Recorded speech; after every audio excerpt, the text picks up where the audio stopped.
All right, today we're going to talk about Q and K. Q, the reaction quotient, is the current ratio of reactants to products when the reaction is not at equal. Oh, I guess the bells are still going on spring break. In any case, the reaction quotient is the ratio of reactants to products when the reaction is not at equilibrium. K is the equilibrium constant, and that is the ratio of reactants to products at equilibrium. And that value is temperature dependent, but we won't really get into that quite yet. So if Q is equal to K, then the system or the reaction is at equilibrium. If Q does not equal K, then the reaction or system is not at equilibrium. When we're looking at these questions over here, K is the Q at equilibrium. So we calculate them the same way. If we're using K, then we specifically know that the reaction is at equilibrium.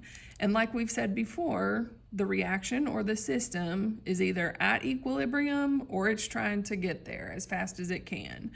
So when we're calculating Q and or K, we're gonna have our reaction written out and we're gonna put the products over the reactants. So you will have the concentration of each product, and that is going to be set to the power of whatever their coefficient is. So it's products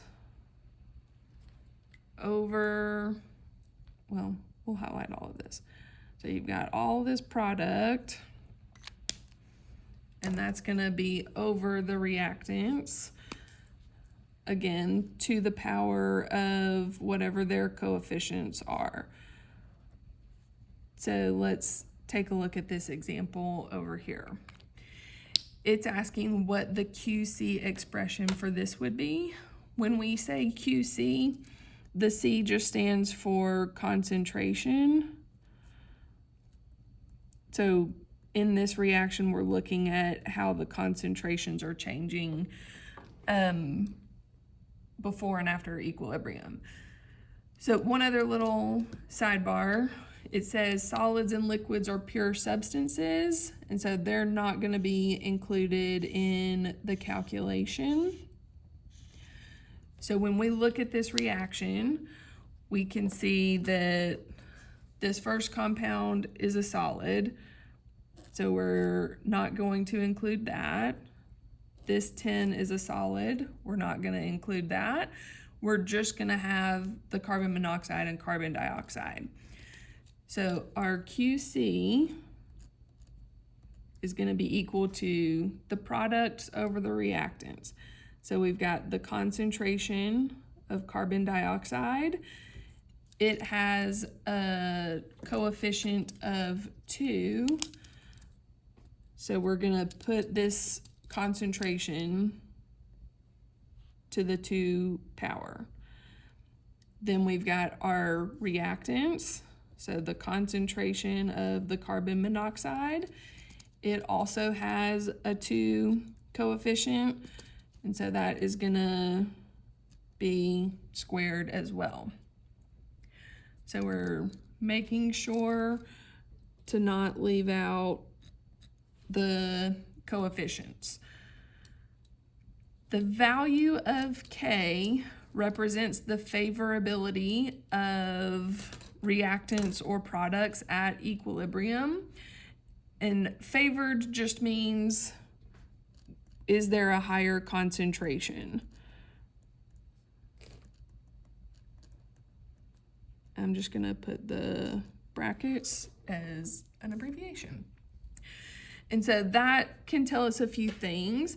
If K is greater than 1, then products are favored, because remember our equation is products over reactants.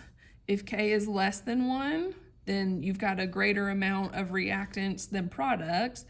And if K is equal to 1, then the products and reactant concentrations are equal and neither are favored.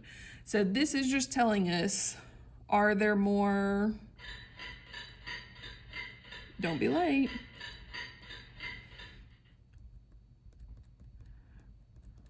reactants or products at equilibrium?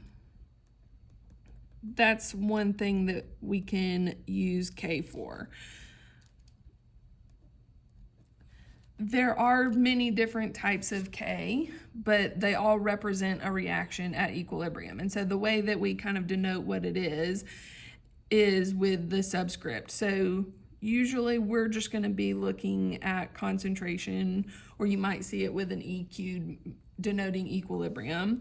But we've also got the equilibrium constant for a weak acid or base dissociation, or for the self-dissociation of water, or the solubility product for ionic salts. And so we'll get into acids and bases and water in our next unit. But for now, let's just kind of focus on the Kc and Keq. So when we look at these two graphs below, we are trying to interpret what we see. So on the one on the left, we're starting off with a high amount of reactants. Those reactants decrease and then level off. The products are going to start off at 0, and then they are going to increase until they level off at equilibrium.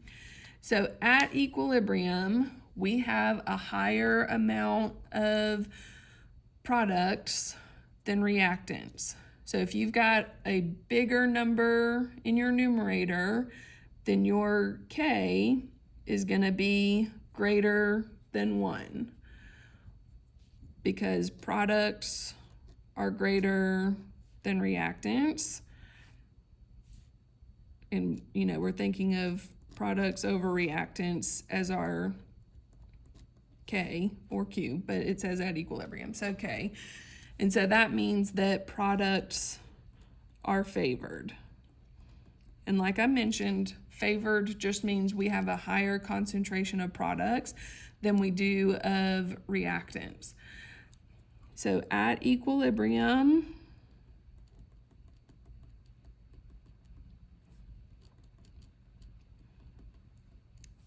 there is a higher concentration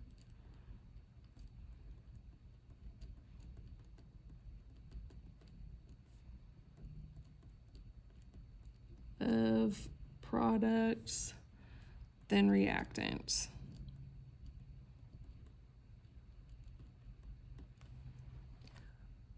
On the second graph, we've got our reactants starting at a higher concentration, leveling off, and then products have the same kind of general shape of their line, but this time they're not crossing over each other. So at equilibrium, we have more reactants than products,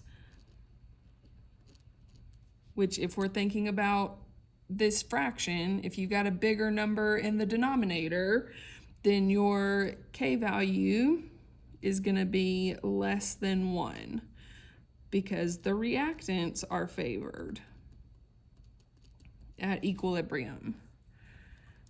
So at equilibrium,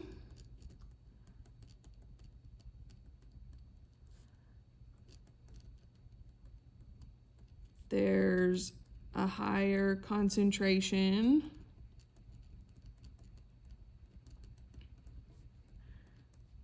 of reactants than products.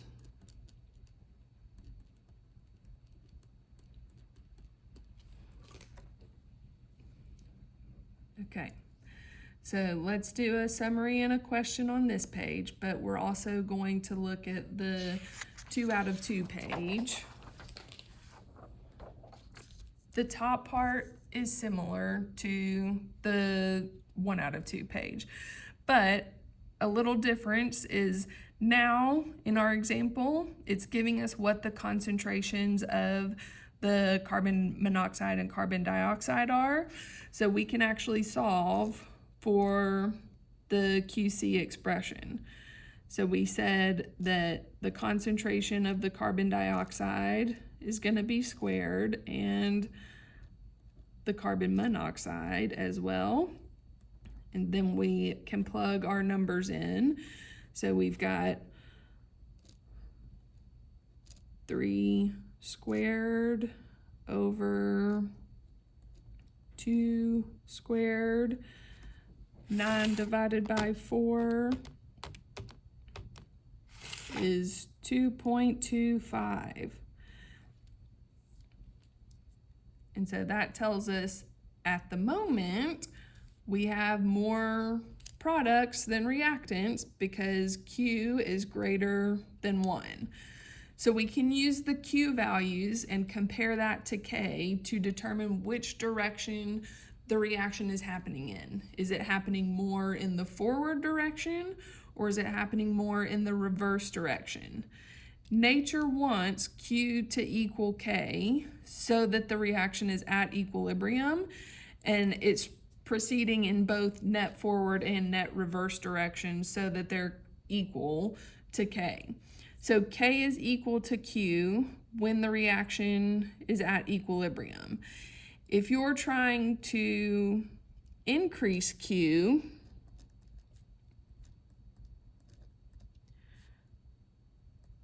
then you can either increase the product concentrations or you can decrease the reactant concentrations.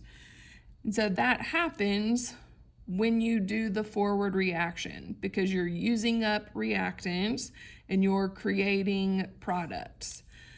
If you wanted to decrease Q, I should have made that a little bit smaller. You're either going to decrease the products or increase the reactants. And that happens when you do the reverse reaction because you're using up product to make more reactant. So when Q is less than K, the reaction is going to proceed in the forward direction to get to equilibrium. So we can kind of think of this as a number line where K is somewhere in the middle. We've got Q over here where it is less than K. So it's to the left because it is less than, which means our reaction is going to proceed to the right. Reaction can be abbreviated RXN. So reaction proceeds to the right or in the forward direction. And that is because Q is less than K. So we're doing the forward reaction so that we can increase Q by making more product and using up reactants, and that's going to bring it closer to K. On the other hand, if Q is greater than K, so K is still in the middle, but this time our Q is over here, then our reaction is going to proceed to the left. To the left, to the left.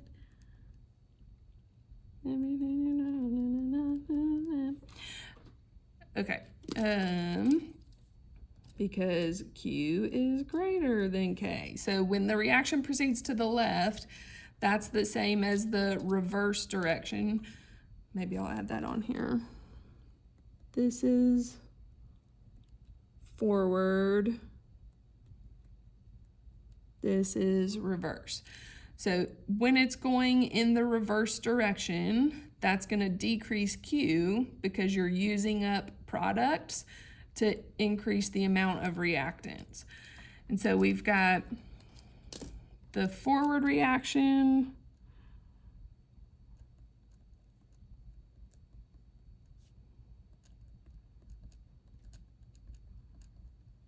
will happen to increase the concentration of the products, and increase Q, or the reverse reaction will happen to increase the concentration of reactants and decrease Q. Okay, so now we've got 3 graphs where we're going to try to see what direction is happening at the beginning, or what is K once equilibrium has been established. So on this first one, you've got a higher amount of reactants than products. So initially, Q is less than K, and so our net direction is forward.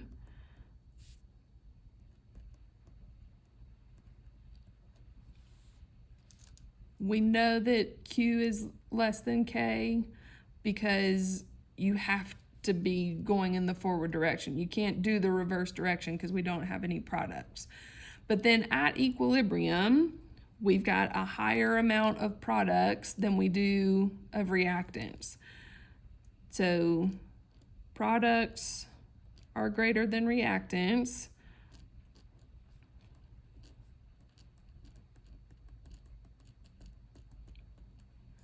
Which means that K is greater than 1 and the products are favored.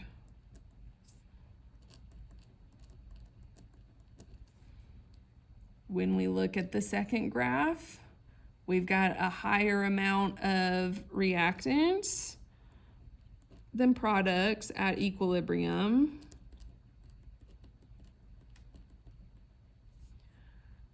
So our K is going to be less than 1, and the reactants are favored.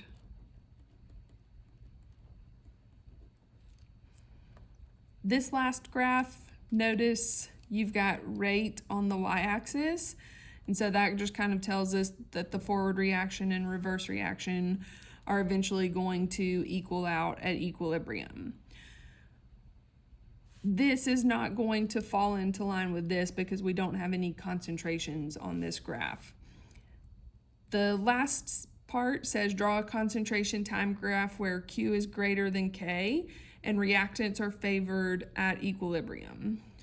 So if Q is greater than K, when we look up here, the reaction has to proceed to the left. So the net direction is reverse. So let's draw our little axis. If the net direction is reverse, then